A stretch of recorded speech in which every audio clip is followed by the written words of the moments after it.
Medyo busy sa mga lang, diba? After this na, wala nang busy. Ayan. Ano, straight to work na yan. Hindi nga ako nakapag-focus din ngayon. Oo, until, wala na, until birthday na lang ni Shaper yan. Hindi, pagka-uwi pa, talaga magpo-focus na ako.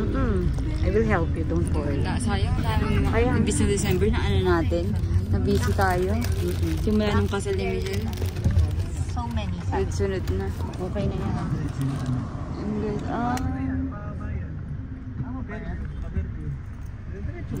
Bumili ka na ng damit na susuotin.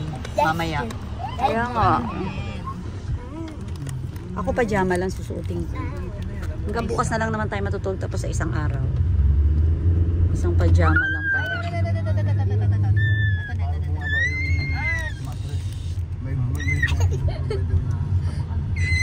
Michael, meron tayong free breakfast ulit bukas.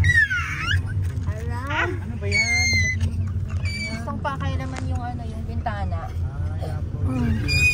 Ayan na tayo, yun o. Ang lapit lang pala. Malapit lang, ayun na SM2. Kaya nga, kaya pala ang dami rin, may mga nag-check-in din.